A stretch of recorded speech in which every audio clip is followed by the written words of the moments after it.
Welcome to Rise and Energize, your high vibe recharge session for anytime you need a bit of practical encouragement, a mindset shift, or pep talk to boost your day.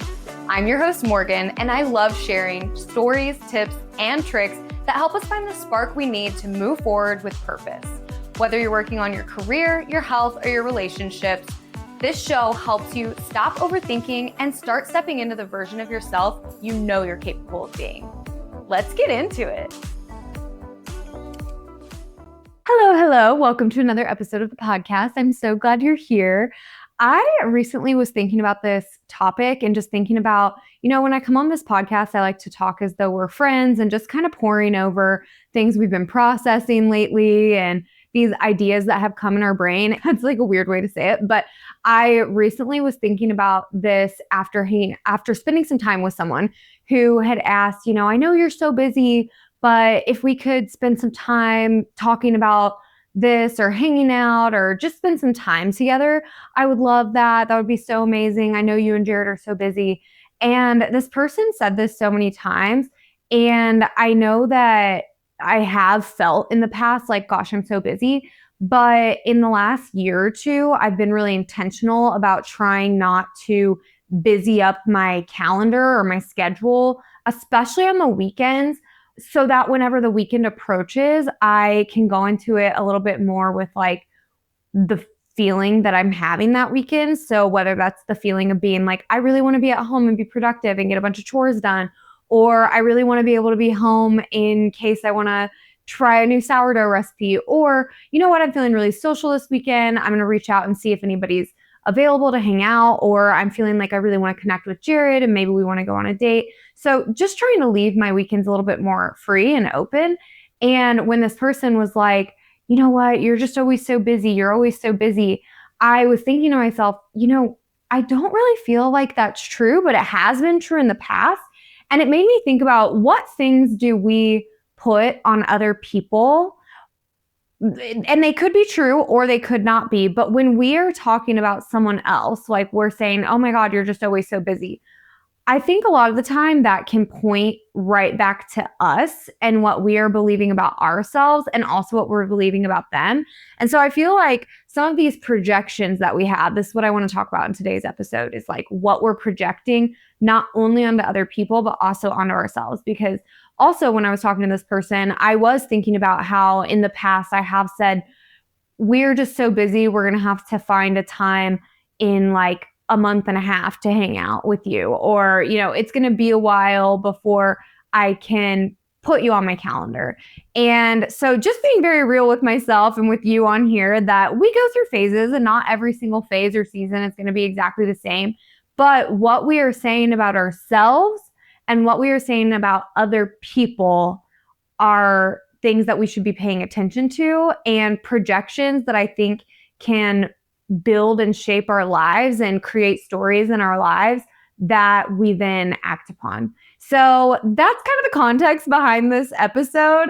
I was assuming that other people, so hopefully you resonate with this, you might be thinking of things like, oh, what do people say about me? Like, do people constantly say, oh, you're just such a hard worker, or you work so hard, because they have the impression that you are constantly available to your career or your workplace? Or do people say, oh my God, you're just so organized and you're so clean, and when they come over, everything seems spotless and everything seems like you've just got all your ducks in a row and you are very organized and meticulous when it comes to your calendar and your kids' schedules and your meal plans or whatever? Or people say like, oh my God, you're just so healthy and you're so motivated. And so they have the impression that you keep up a really consistent workout routine, or you're always meal prepping or meal planning. And catch my drift here, that these are not bad things. They're more than likely things that when someone else is saying them about you, it's more so highlighting something that they are feeling insecure about.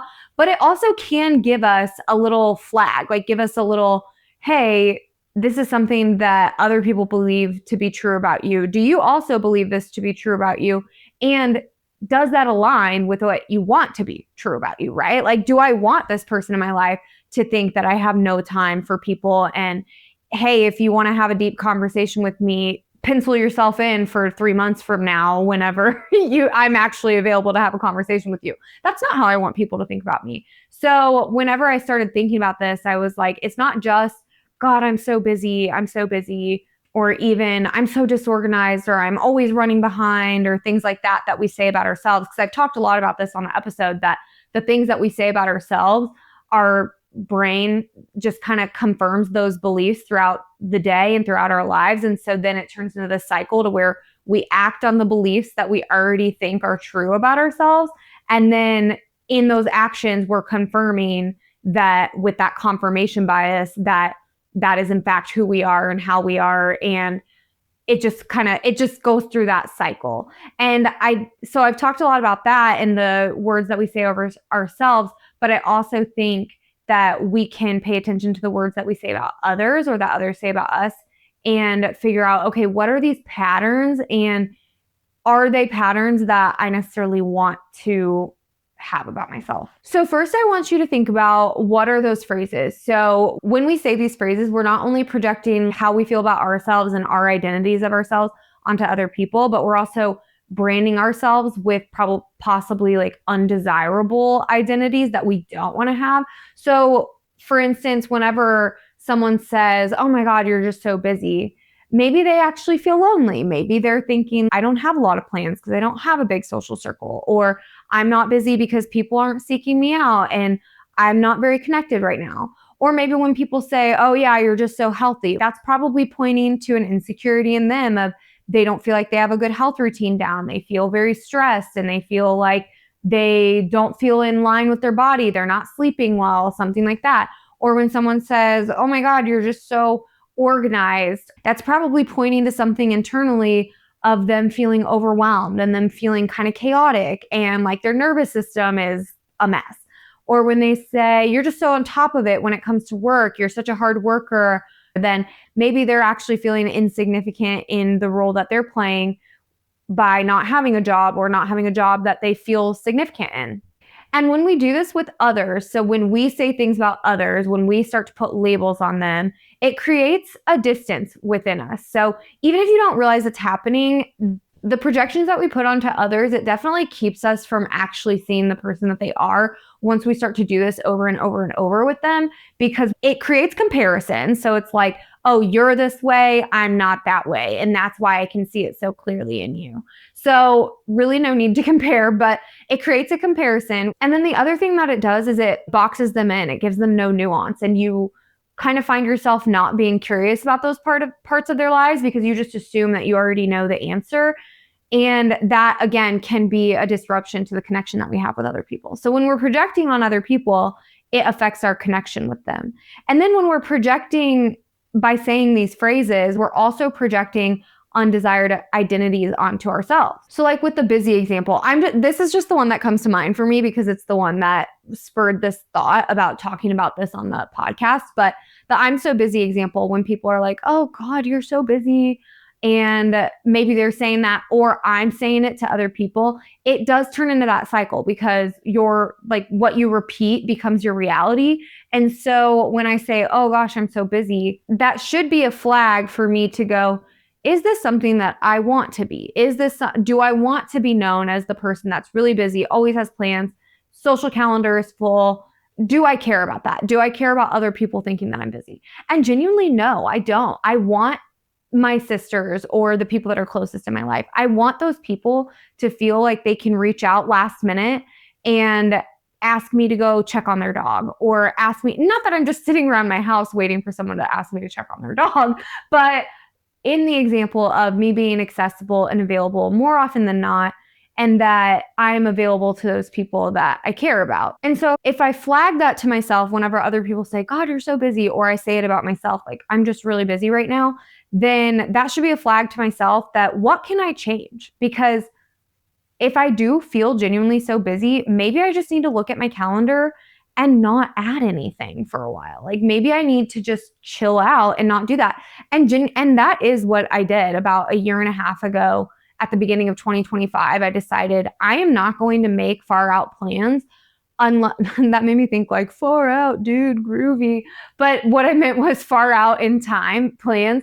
I'm not going to do that unless it's like a wedding or a baby shower or something like that that I can't control. But if it's like, hey, I really want to reach out and let's plan a movie date, I am not going to do that until like the week of and see, am I actually feeling down to go on a movie date? Or would I rather stay home? Or would I rather go do something that like during the day instead of in the evening? You know what I mean? It's just giving myself more freedom to figure that out. And then also giving myself more wiggle room. So when people reach out and ask to do things with me and I really want to do those things, I can say yes. Another example I'm thinking of right now is like if you're in a relationship and I'm thinking of, I feel like Jared and I, so we're going to be married 10 years here soon. And I feel like at this stage, a lot of people might say something like, oh, well, we're just not like romantic like that. Or I have a group of girlfriends. I don't think they would mind me saying this, but I have a group of girlfriends where some of us are married, some of us are single. And recently we've been kind of excited about some of the hot dates that one of our girlfriends is going on. And someone said, oh, we're just boring married wives. We are living off the drama or living off of the fun, flirtatious, not newlywed. What would that be called? Like beginning of the relationship vibes that you're having. We're just living off of that excitement right now because we're boring old wives or whatever. And that's totally okay. It was all in fun and all in jokes. But I was thinking about when we say things like that about ourselves, like, oh, we're not super flirty anymore. We're not super romantic or things like that.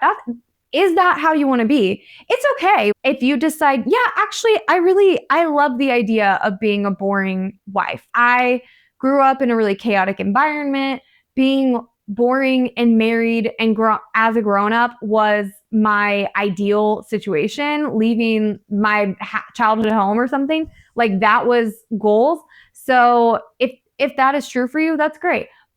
But if you're saying something like, "Oh, we're just a boring married couple," and really that might be pointing to that you're feeling like you have a lack of excitement in your relationship, or you have a lack of intimacy or romance, or you haven't been connected lately. I feel like when I say things like that about our relationship or about other people's relationships, that's usually what it's pointing to in me. So that's a signal to me that if I'm saying, "Oh, Jared and I are just so boring," or "We're so predictable," or something like that, then that's a signal to me that, you know what, maybe I need to plan like an out of the usual date for us.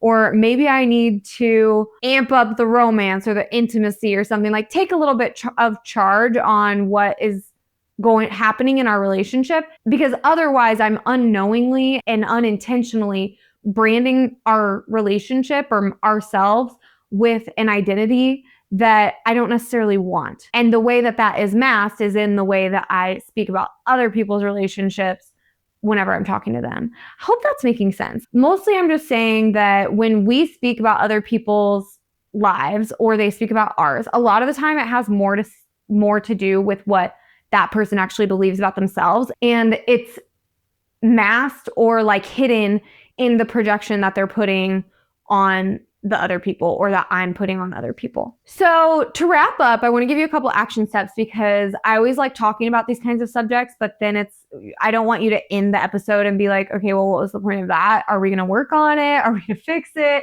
Okay, I get it. I'm bad. I'm projecting. What am I going to do about it? So I want to give 2 action steps. So the first one would be when you notice that you are doing those projections to other people. So this one's more related to what you're projecting onto other people and words that you're saying about other people, because that is affecting your connection with them, whether you realize it or not.